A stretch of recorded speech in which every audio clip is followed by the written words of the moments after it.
Leonardo da Vinci stated, "Mechanical engineering is the paradise of mathematical science, since the former allows one to reap the fruit of the latter." Exercising his art in the Age of Enlightenment, Pierre Jaquet Droz, a master watchmaker and creative craftsman from Chaux-de-Fonds, astonished and beguiled the courts of Europe and Asia. Thanks to his talent, knowledge, and tenacity, he devised and built extremely sophisticated clocks and watches, enhanced by music and animated figurines called automatons.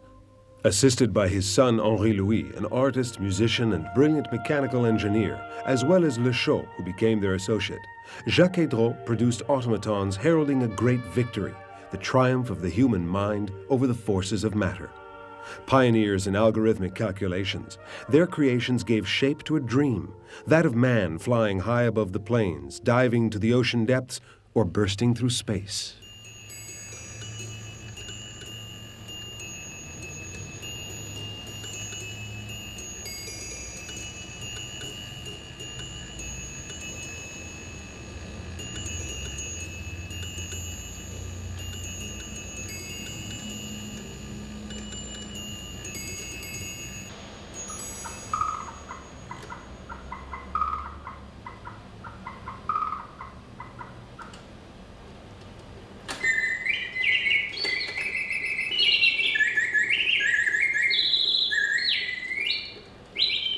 Jaquet Droz, father and son, invented the first songbirds, tiny objets d'art covered in real feathers. The ingenuity of these automaton constructors was considered one of the finest manifestations of human genius, that of brilliant individuals capable of opening up whole new horizons. During the second half of the 18th century, the automaton reached a peak of ingenuity in terms of its mechanisms, and its capacity to create natural movements and sounds was widely appreciated among a public of connoisseurs.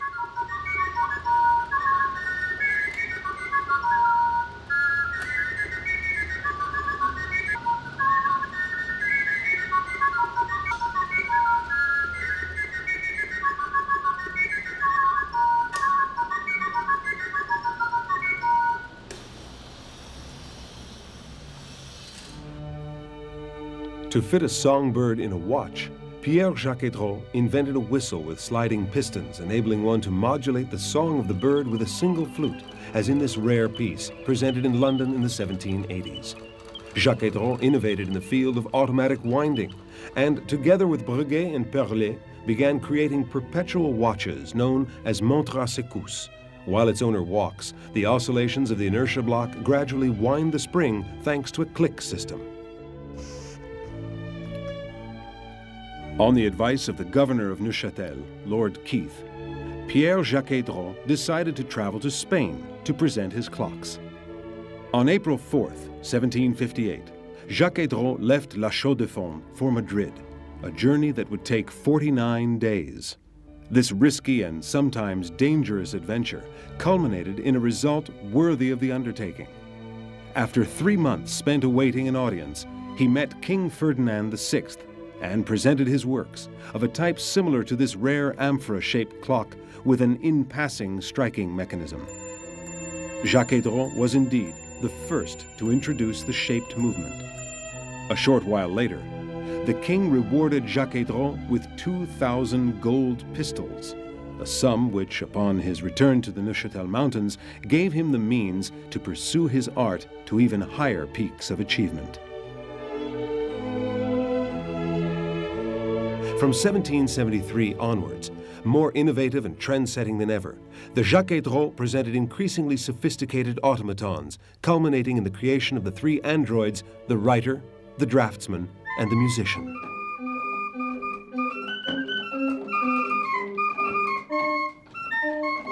These masterpieces drew connoisseurs from around the world to La Chaux-de-Fonds, all wishing to meet the authors of these unprecedented marvels. The automatons left La Chaux-de-Fonds for Paris late in 1774.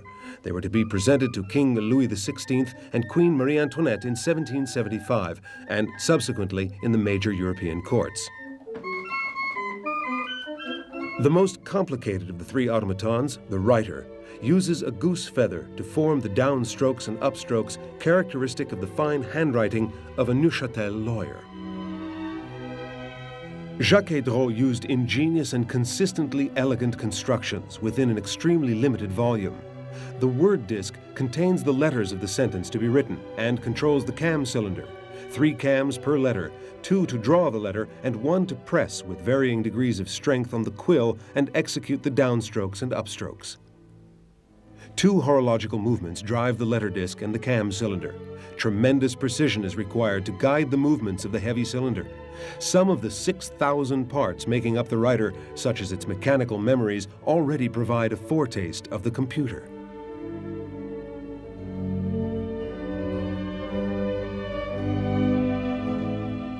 Created by Henri-Louis Jaquet Droz, the draftsman displays incredible dexterity and great precision in his drawing, devoting surprising attention to details. It is said that during the presentation to Marie Antoinette, her portrait was to be the subject of the drawing. A mistake in adjusting the cams caused the dog to appear instead of the face of the queen, which contributed to the fame and popularity of Jaquet Droz with the entire court. Drawing on the wealth of his father's experience and on his own technical studies, Henri-Louis simplified and improved the positioning of the mechanisms, also driven by 2 horological movements. The larger cams enabled finer drawing and broader movements. A beautiful and graceful young girl, the musician plays various tunes on the harmonium with unfailing regularity and virtuosity, while breathing and turning her head and eyes as if to read the musical score. It is indeed the hands of the musician which play by pressing on the 24 keys on the keyboard. The mechanism that controls the finger play consists of 2 pin barrels which raise levers cleverly linked to the fingers. Several sets of spikes or pins on the cylinders make it possible to play several tunes. During their heyday, automatons did not merely imitate life, at the risk of inciting the wrath of the Inquisition against their authors, and thanks to the intelligence of their cam, chain, and gear train systems, they inspired ideas liable to enhance human work by relieving people of the monotony and difficulty of. The Jaquet Droz opened their London workshop in 1774 to facilitate selling their timekeepers in Asia, including this English-style pocket watch intended for the Chinese market, on which the shepherdess at the fountain reveals a gilt brass movement with cylindrical pillars, fusee and chain, cylinder escapement, and engine-turned English balance cock. This chiming watch plays 3 tunes on 5 bells using 5 hammers controlled by a tiny cam system. To ensure that their timepieces, mechanical music, and automatons were consistently fashionable, the Jaquet Droz worked with highly talented craftsmen, clockmakers, bell ringers, mechanical engineers, enamelers, gold and silversmiths, and gem setters. The Jaquet Droz were forerunners in the application of the revolutionary caliber invented by Lépine to create watches that were far thinner and more elegant.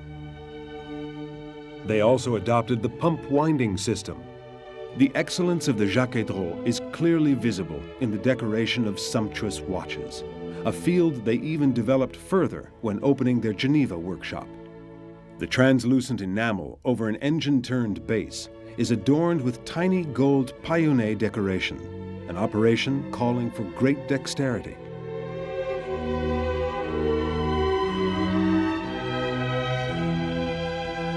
Every part of the case is embellished. On the pendant and bezel, radiant polychrome enamels and rich pearls vie with each other in an image of beauty and luxury.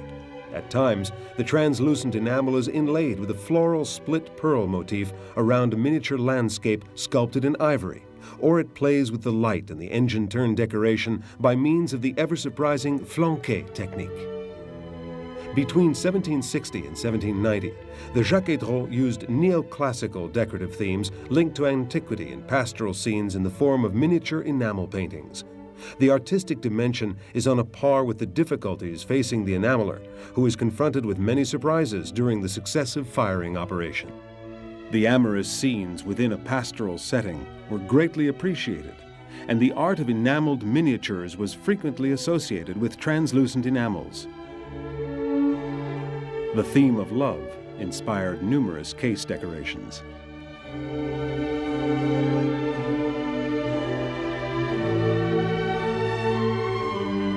Dexterity, patience, and discipline are the rule, since every passage through the furnace represents a truly daunting trial.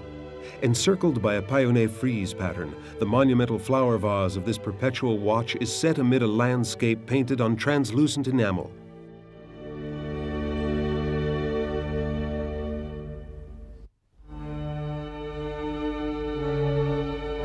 And it is to the masters of the Geneva school that they entrusted the decoration of their rich production of songbird mechanisms, snuff boxes, scent flasks, and numerous luxury horological creations, such as this scent flask, housing a movement with carillon chime on 4 bells and entirely coated with pink flanqué enamel. Or this luxurious snuff box with carillon chiming on 5 bells, which belonged to the Emperor of China. Or again, this exquisite watch set with pearls and rubies and rimmed with enameled geometric motifs. The development of repeater movements made it possible to replace the hammers by small figurines, and thus to animate delightful erotic scenes, which were much sought after by newlyweds in the late 18th century, as well as by Chinese mandarins.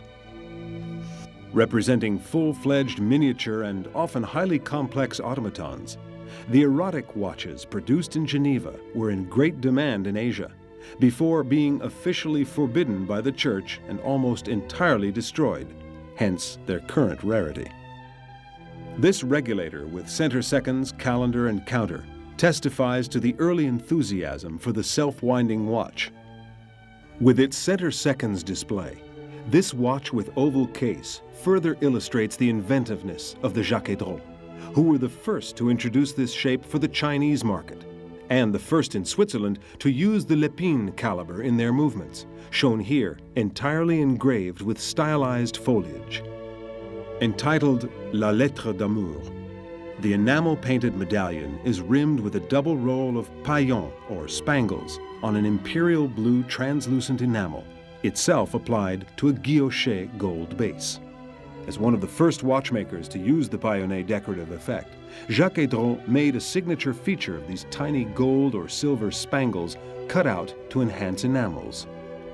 Among the countless accomplishments of Jaquet Droz, this Grande Seconde watch was a nod in the direction of the future, since it heralded the renaissance of the name that had made an indelible imprint on the Age of Enlightenment. Representing the first Grande Seconde of the 3rd millennium, the new model by Jaquet Droz is an homage paid to the Geneva of 1784, where the last of the 3 manufactures of the Neuchâtel watchmakers was opened, after La Chaux-de-Fonds in 1738 and London in 1774. It was also the first in the history of the city of Geneva. Its ivory or cream Grand Feu enameled dial, meticulously finished by hand, features the same clever association of Roman and Arabic numerals as its illustrious predecessors, along with Lancine blued steel hands and the famous Jaquet Droz maker's mark. Typical details that are also to be found in this slate gray dial edition of the Grande Seconde. An 18-karat white gold case protects a mechanical self-winding double-barrel movement, Jaquet Droz caliber 2663-4, with oscillating weight in 22-karat gold. It is able to accumulate a power reserve of 68 hours. On the Côte de Genève decorative pattern, the secret signature of Pierre Jaquet Droz, a tiny 3-leaf clover, symbolizes the guarantee of craftsmanship in harmony with the spirit of a period where quality and beauty went hand in hand. The Grande Date, a new complication model in the Hommage Genève 1784 line dedicated to classic watches, features an oversized date display entirely in harmony with its off-centered hour and minute dial. In its Grand Feu enameled version, graced with an applied hour and minute ring, which is also Grand Feu enameled, the Grande Date is issued in a numerus clausus of 88. In the slate dial version, the large date display and the hour-minute counter are adorned with an applied 18-karat white gold ring that is beveled, drawn out with a file, and secured by blued steel screws. The manufacture in London, opened by Pierre Jaquet Droz in 1774, enabled the bold strategist to develop sales towards more remote destinations such as China and the Indies. For this first watch in the Hommage Londres 1774 line, the Jaquet Droz watchmakers have created a model with a lively urban character. In its case, made in steel for the very first time, the hour and minute indication is placed at the center of the dial, which is another major evolution for this numerus clausus of 88. La Chaux-de-Fonds, which was the birthplace of Pierre Jaquet Droz and from whence the famous automatons set out to tour the world, naturally lends its name to the line of grande complication specialties and to models produced in extremely limited series.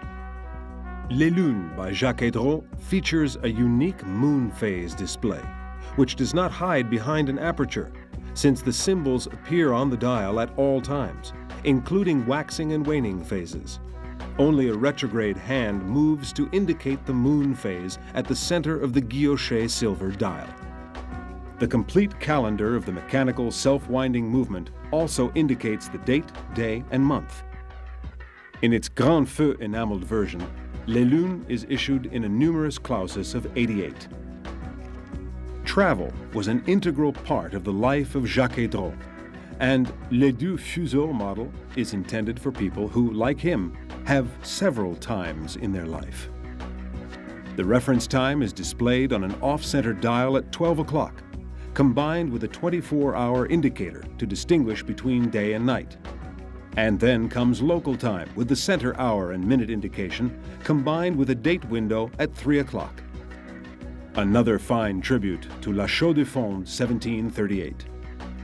For the numerus clausus edition, the master dial makers and the master enamelers of Jaquet Droz have successfully achieved the delicate and precise integration of an off-centered applied subdial that symbolizes the superimposition of the two times indicated by the Deux Fuseaux watch.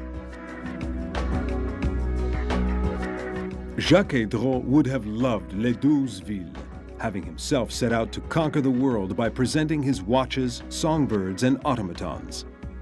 The jumping hour appears through a window, while the minutes are indicated by the large blued steel Lancine type hand, shown here with an ivory-colored Grand Feu enameled dial.